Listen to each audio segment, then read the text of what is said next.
Karena nilai kita yang sesungguhnya adalah di saat kematian kita datang. Siapa kamu? Siapa kamu? Kelihatannya jawaban itu adalah di saat kamu mati. Jadi kalau kamu nanya sama diri kamu, saya nih sebenarnya siapa ya? Nilai saya nih kayak gimana ya? Sebenarnya siapakah saya? Orang yang dirahmatikah? Orang yang dimurkakah? Sebenarnya siapa nih saya ini? Umat Nabi Muhammad yang dirindukankah? Atau umat Nabi Muhammad yang Nabi Muhammad telah berpalingkah?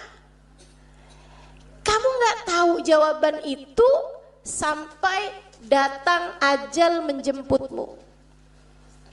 Kamu akan tahu jawaban siapa kamu ketika datang ajal menjemputmu. Bahkan yang kayak Fir'aun udah dimuliakan kayak begitu di bumi, saat kematiannya Allah bilang seperti itu. Tapi sahabat-sahabat Nabi Muhammad, orang-orang yang biasa-biasa gitu kan, orang-orang yang biasa-biasa, ada banyak tuh. Orang-orang biasa-biasa tapi saat kematiannya luar biasa. Kenapa mereka begitu?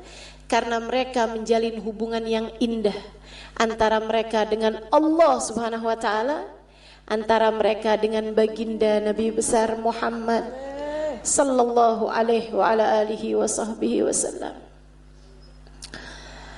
Waktu umi saya meninggal, kami ada beberapa diskusi tentang umi dimakamkan di mana gitu. Kami pengen juga umi dimakamkan di pesantren kami karena memang umi sering ada di situ. Jadi kita sempat cari-cari di lahan pesantren tuh mana yang kira-kiranya enak gitu untuk jadi makamnya umi. Tapi habis itu ada salah satu orang soleh datang kepada kami, kemudian bilang bahwa beliau saat sedang berziarah di makamnya Njid Habib Muhammad bin Abdurrahman Asgaf, dia ketiduran, kemudian dia bermimpi Habib yang diziarahin, dan itu satu zaman sama Habib Ali Habsyi, dari Sewun juga beliau datang ke Indramayu dan berdakwah di sana. Habib Muhammad bin Abdurrahman Asgaf, kalau teman-teman ke Indramayu silahkan berziarah ke sana. Kami pihak keluarga sangat-sangat meyakini bahwa beliau adalah salah satu dari waliullah yang sangat dicinta Allah Subhanahu wa taala, karena tiap kali kami berdoa di sana selalu saja doanya menjadi doa yang mustajab gitu. Silahkan datang ke sana. Habib Muhammad bin Abdurrahman Asgaf. Saudariku sekalian saya muliakan, ada seorang soleh ziarah ke sana di hari kematian umi, kemudian bermimpi lagi ziarah tuh tiduran, ngimpinya Njid lagi gali-gali tanah. Jadi Habib Muhammad lagi gali-gali tanah, terus ditanyain, buat apaan Habib? Habib gali tanah buat apa? Dia bilang nungguin cucu saya dikubur di sini. Orang-orang soleh, orang-orang soleha. Pandangan para kasih-kasih Allah tertuju pada mereka. Orang-orang soleh, orang-orang soleha. Bisa jadi kayak enggak sebegitu diketahui orang. Waktu hidup di dunia orang lihatnya kayak biasa-biasa aja. Kamu mungkin akan ada di dekat dia dan enggak tertarik juga buat salaman. Lebih tertarik buat pengen salaman sama saya. Padahal dia ada di sampingmu mungkin. Orang-orang yang seperti ini teman-teman sekalian punya hubungan sangat erat dengan Allah. Kamu enggak tahu. Malam-malamnya, tahajud-tahajudnya, doa-doanya, solawat-solawatnya. Kita nggak tahu kadang-kadang orang-orang yang soleh-solehah nih ada di sekitar kita gitu kan. Yang saat beliau hidup tuh, yang di alam barzah udah nunggu-nungguin gitu, kapan dia datang, kapan dia datang, kapan dia datang.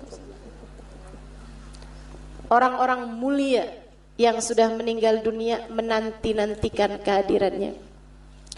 Bahkan dulu Faqihul Muqaddam, para ulama-ulama di Tarim bilang, orang kalau cinta sama beliau banyak banget yang di saat sakaratul mautnya dihadiri sama Faqihul Muqaddam. Apalagi yang kayak baginda kita Nabi besar Muhammad sallallahu alaihi wasallam. Ada banyak pecinta-pecinta Nabi yang saat kematiannya dihadiri sama Nabi besar Muhammad sallallahu alaihi wasallam. Kalau menurut saya sih itu udah lebih dari cukup. Kalau saat kematian kita dihadiri sama baginda Nabi besar Muhammad sallallahu alaihi wasallam, udah tuh nggak takut apa-apaan. Kalau ada orang meninggal dunia di dalam alam kuburnya atau saat meninggal dunianya, saat sakaratul mautnya ditungguin menabi, kelar itu kan, beres semuanya itu, udah lancar semuanya itu. Saudariku sekalian yang saya muliakan, jadi memang begitu. Nilai kita kelihatan di saat sakaratul maut kita tiba. Hamba-hamba Allah yang soleh-soleha banyak banget yang kayak begitu. Saat sakaratul mautnya indahnya luar biasa. Ada seorang perempuan lagi sakaratul maut, ditalkin orang, diingetin orang, Bu, sebut Allah, Allah, Allah. Si ibu tersebut noleh, terus dia bilang kayak begini nih, Nak, kamu jangan lagi ingatkan satu nama yang aku mati karena merindukannya. Jangan lagi kamu ingatkan kepada saya satu nama yang bahkan saya mati ini karena nggak tahan rindu kepadanya. Gimana tuh? Ada orang soleh yang lainnya, dibilang Allah, Allah, Allah. Dia bilang maaf ya, saya lagi dikiran yang lain. Jadi lagi baca dikirannya tuh bukan ya Allah gitu, tapi ada dikiran yang lain kayak ya Hafid, ya Latif atau apa gitu. Ada lagi seperti yang sejarah yang kita tahu ya, Habib Abdullah bin Husain bin Tahir. Itu orang hidupnya mal'an bil khairat, penuh dengan kebaikan-kebaikan. Akan tetapi bersama dengan itu semua, beliau tuh yang nulis ya Rabbana a'tarafna bi annana aktarafna wa annana asrafna ala ladha ashrafna. Ya Allah, saya ngaku nih selama ini sembrono ya Allah, jadi hambamu nih gak benar. Ala ladha ashrafna, deket-deketin api neraka mulu nih saya nih ya Allah, tepi jurang mulu nih saya ngerjainnya. Ya Rabbana a'tarafna bi annana aktarafna wa annana asrafna ala ladha ashrafna. Tuh katanya beliau. Di atasnya tuh ada lagi tuh. Ya Rabbi ma makna amal wa kasbuna kulluh zalal lakin lana fika amal tuhil idham ram. Ada umatnya Nabi Musa nih. Nabi Musa lewatin jalan, udah kelihatan perempuan lagi nangisin kuburan. Ya Allah nangis. Nabi Musa samperin, Bu kenapa nangis? Anak saya meninggal Nabi Musa. Lagi sehat-sehatnya, lagi seger-segernya. Umur berapa tahun? 60 tahun. Kalau umur orang tersebut itu sampai 500 tahun, 800 tahun, kan 60 tahun lagi seger-segernya. Bener gak? Lagi seger-segernya gitu. Lagi kayak umur 20 tahun di kita barangkali seperti itu kan gitu ya. Bahkan mungkin malah belasan tahun ABG gitu. Lagi ABG. Kita 60 tahun udah lucu juga. Udah lucu juga ya. Udah mulai lupa-lupa gitu. Tinggal diketawain aja sama anak-anaknya, sama cucu-cucunya. Ya Allah. Jadi gitu. Akhirnya kemudian Nabi Musa bilang, Bu, ibu tahu nggak? Nanti tuh akan ada umat zaman akhir, umurnya emang segitu, 60 tahun. Wah, nggak sempet ngapa-ngapain dong, nggak sempet bangun rumah, nggak sempet kawin. Kata si ibu itu, 60 tahun bentar amat gitu. Kata Nabi Musa, oh enggak Bu, kawin, bahkan nggak sekali.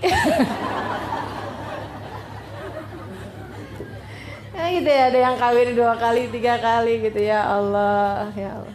Katanya ibu tersebut, andai saya hidup di zaman tersebut, saya nggak pakai bikin rumah, saya bernaung aja di bawah pohon. Ntar kalau lagi panas datang ke arah sebelah sini, kalau dingin kalau sore datang ke arah sebelah sini. Dia bilang ibadah aja sama Allah, nungguin sampai mati.